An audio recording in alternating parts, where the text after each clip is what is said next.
Assalamualaikum warahmatullahi wabarakatuh. Selamat pagi para netizen di mana saja Anda berada. Salam opini rakyat. Jangan begitu Anda nuding saya. Lembaga Kejaksaan Agung seperti ini ya Pak? Kinerja penegakan hukum seperti ini. Saya ini bantu kinerja penegakan hukum di Kejaksaan Agung. Anda aparat, Anda dikasih. Gak bisa Anda bicara semena-mena seperti itu. Saya menyampaikan sama Bapak tadi baik-baik. Nada dia ngotot. Bahasa Anda ini seperti kami ini mau penjahat saja dan kemarin. Nih, kami menyampaikan surat kepada Kejaksaan Agung untuk membantu proses penyidikan kasus pagar laut dan sertifikat laut yang sekarang ini lagi viral. Kami temukan dokumen bukti-bukti untuk membantu Kejaksaan Agung untuk menegakkan hukum. Apa yang jadi soal? Kecuali kami datang mau ngerampok Kejaksaan Agung, nggak berani juga rakyat ngerampok Kejaksaan Agung. Saudara ini baru jadi aparat level begini saja sudah kemana-mana. Apalagi saudara mendapatkan apa yang lebih besar. Pemimpin itu pelayan, saudara camkan itu. Kalau negara nggak berani melawan korporasi, saya yang akan melawan. Dan saya akan pimpin masyarakat Banten untuk melawan korporasi. Saya pikir Pak Yoris ini adalah orang yang cacat dalam pengetahuan. Kenapa cacat pengetahuan? Pengetahuan itu bisa dilihat dari sumbernya gitu kan. Kalau sumbernya keruh, otomatis pengetahuannya juga keruh. Lah jangan-jangan ini Pak Yoris ini sumber pengetahuannya adalah dari abdesi gitu kan. Yang kemudian abdesi itu ada keuntungan di situ di proses transaksi tanah. Wajar kalau misalnya Pak Yoris ini menganggap bahwa proyek PIK 2 ini tidak ada masalah dan baik-baik saja buat masyarakat karena mungkin sumber pengetahuannya yang keruh. Mendapat informasi sepihak. Informasinya sepihak. Yang kemudian yang dijadikan sumber pengetahuan ini adalah sumber pengetahuannya adalah orang-orang yang memang punya kepentingan dari keuntungan transaksi tanah itu. Artinya kalau memang Pak Yoris ini ingin dianggap pengetahuannya jernih dan memang fakta dengan apa yang di lapangan, ya kami tantang. Kami tantang Pak Yoris untuk berhadapan dengan kami sebagai masyarakat yang memang terdampak. Ayo kita adu logika, adu argumentasi, bagaimana kita membahas tentang persoalan teori pengetahuan, hukum berpikir yang benar itu seperti apa, biar jangan kita ini cacat berpikir gitu kan. Ngomong gak ada masalah, tapi faktanya di lapangan banyak masalah gitu kan. Artinya ini sama dengan pembunuhan pengetahuan Pak Yoris gitu. Nah termasuk juga satu lagi saya tambahin gitu kan. Siapa bilang tokoh-tokoh nasional itu memprovokasi kami gitu kan. Justru ini juga bertentangan gitu kan. Karena sesungguhnya yang memprovokasi itu adalah pihak kami sebagai masyarakat terdampak gitu. Sehingga tokoh-tokoh nasional terprovokasi oleh pemikiran masyarakat yang sedang terdolimi. Apa dasarnya? Gitu kan. Masyarakat yang terdolimi itu hampir tiap malam dia menangis memohon kepada Allah dengan persoalan-persoalannya, dengan penderitaan-penderitaannya. Kemudian ini dijuantahkan pemikiran ini kepada Pak Said Didu, Pak Juju gitu kan. Kemudian dengan teman-teman nasional yang lainnya. Artinya teman-teman tokoh-tokoh nasional itu yang kemudian teriak tentang menolak proyek PIK 2 dan seterusnya ini adalah sesungguhnya dia adalah sedang terprovokasi oleh penderitaan masyarakatnya. Super cepat. Oleh karena itu kita meminta supaya KPK tidak usah khawatir memanggil orang yang merasa dirinya kuat selama ini, yaitu aduan. Ya, karena nama ini seolah-olah diciptakan mitos bahwa dia tidak tersentuh oleh hukum. Oleh karena itu kita ingin mendorong KPK supaya orang ini segera diperiksa. Nggak boleh ada seseorang secara individu mengatur negara ini. Tidak boleh ada seseorang secara individu mengatur presiden. Oleh karena itu tegas sikap kita semua bahwa kita meminta KPK untuk segera melakukan penyelidikan, investigasi lebih cepat terhadap kasus proyek strategis nasional dan yang berkaitan dengan proyek-proyek strategis nasional yang ada di kedua. Dan ini merupakan gunung es. Saya pikir untuk sementara itu. Hanya apa yang diadukan kepada pihak lain diadukan juga. Karena KPK mempunyai kewenangan untuk melakukan penyidikan terhadap penyelenggara-negara sesuai dengan undang-undang. Maka selain penyelenggara negara, yang swasta juga penyelenggara negara itu siapa? Mulai dari kementerian sampai aparat tingkat bawah, kabupaten, provinsi, maupun sampai yang paling di atas. Jadi semua kita minta diperiksa. Siapa? Saya pikir yang kita lakukan adalah pintu masuk untuk membongkar legalisasi perampokan negara yang dilakukan oleh Presiden Jokowi selama 10 tahun.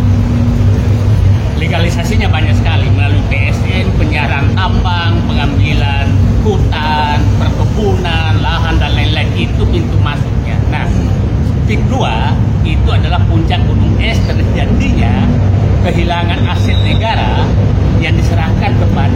pihak swasta lewat kewenangan yang melebihi kekuasaan yang melebihi kewenangan. Itu yang terjadi. Dan tadi saya meminta kepada KPK sederhana melihat berapa jalan, berapa sungai, berapa pantai, berapa irigasi yang sudah diambil alih oleh PIK 2, apakah ada ganti ruginya ke negara atau hilang begitu saja. Karena sudah berapa kecamatan habis. Jadi itu sederhana. Cek di Google Earth apakah PIK 2 yang ada sekarang itu tidak mengambil laut. Siapa tahu sebenarnya sudah ngambil laut, yang kita persoalkan ini yang rencana diambil. Itu harus diperiksa semua. Kalau memang terjadi, maka itu harus kembalikan negara, dan siapa yang mengambil secara tidak sah, semua yang terlibat itu harus kena sanksi hukum, termasuk yang memberikan izin. Kita harus ingat bahwa saya berpendapat bahwa terjadi rekayasa besar di Pantai Indah Kapuk. 2016 Ahok menyatakan tidak mungkin Jokowi jadi presiden kalau bukan perubahan. 2016 Ketua Abdesi yang menyatakan, dan Abdesi ini adalah kepala desa yang di PIK 2, menyatakan mendukung Jokowi 3 periode. Di akhir masa jabatan Jokowi menerbitkan PSN PIK 2. Jadi sangat susah dibantah bahwa pusat kekuasaan pengendali Jokowi adalah PIK 2. Itu saya pikir itu kesimpulan yang gampang sekali itu.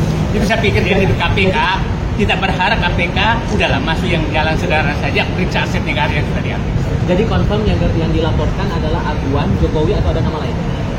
Kasus itu kita laporkan siapapun yang terlibat, mulai kepala desa sampai kepada presiden, ya harus diperiksa semua.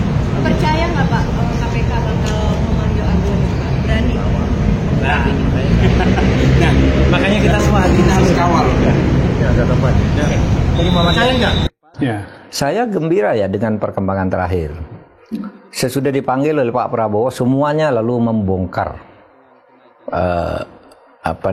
pagar laut itu. Rame-rame Semua hadir di laut ya. Semua hadir di laut, Ada semua Menteri instansi. Nusron, ada Pak Sakti Wahyu Trenggono hadir, DPR hadir, kemudian polisi, tentara, semua kan.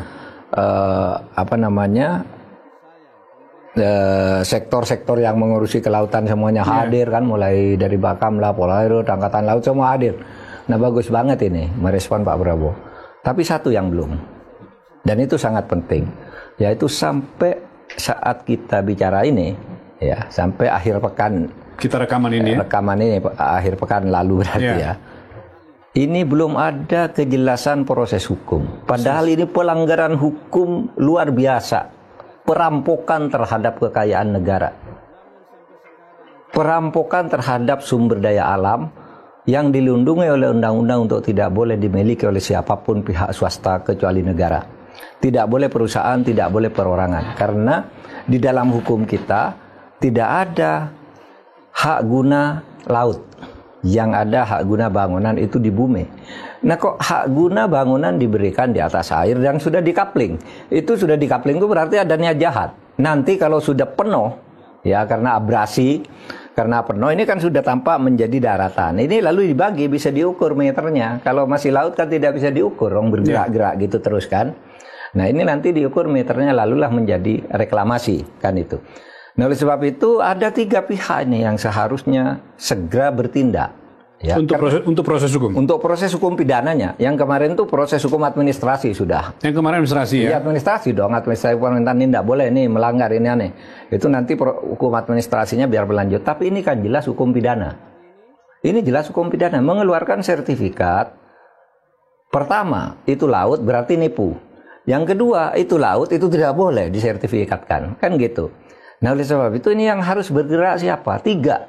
1, kalau itu penipuan atau penggelapan, itu polisi. Iya kan? Pihak swastanya itu kan polisi, penipuan, penggelapan. Tapi ini bukan hanya polisi, karena ini juga diduga kolusi.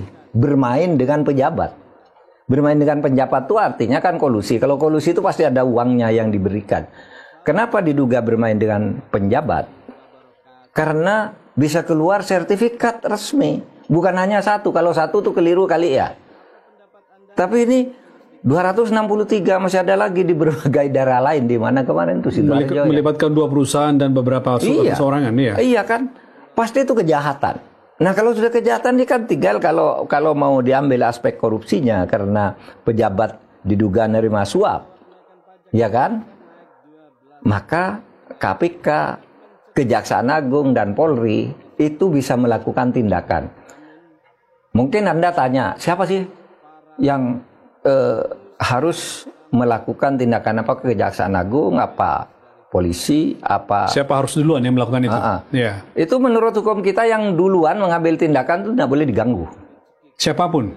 Dari kalau misalnya polisi bertindak dulu, Jaksa Agung menahan diri, KPK menahan diri sampai polisi ini selesai. Kalau Kejaksaan Agung, merasa ini ada korupsinya, polisi diem. KPK diem.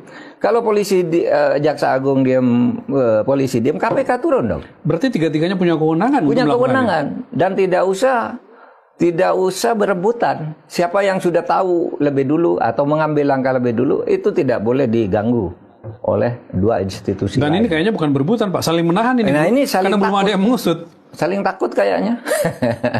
Saya heran nih, aparat kita kok takut pada yang begitu-begitu sehingga mencurigakan. Ini kan begini, kalau psikologi birokrasi di Indonesia, bawahan itu takut pada atasan, ya kan? Ini mungkin bawahan di tingkat daerah mau ngambil tindakan. Loh, belum dapat petunjuk dari atasan. Nanti jangan-jangan atasan ini yang dapat sesuatu, nanti kami dipecat. Kan banyak sekali. Kalau bawahan ngambil tindakan sudah benar, atasannya terlibat, ini yang dipecat bawahannya. Artinya mungkin begini, jangan-jangan menunggu perintah presiden, Pak, ya? Nah, saya menduga begitu. Karena kan sejauh ini presiden mengatakan bongkar, lalu dibongkar. Nah, belum ada usut, belum ada tuh kata itu dari presiden, Pak. Iya. Masa sampai harus menunggu presiden untuk mengusut? Iya, seharusnya tegas saja presiden. Udah itu kalau memang sudah pasti tindak pidana, ya sudah proses pidana, langsung presiden aja. Meskipun itu sangat memalukan, kenapa hal begitu harus nunggu presiden? Demikian saudara, apa pendapat Anda silahkan ditulis di kolom komentar. Terima kasih telah menyaksikan video ini sampai selesai. Salam hormat. Wassalamualaikum warahmatullahi wabarakatuh.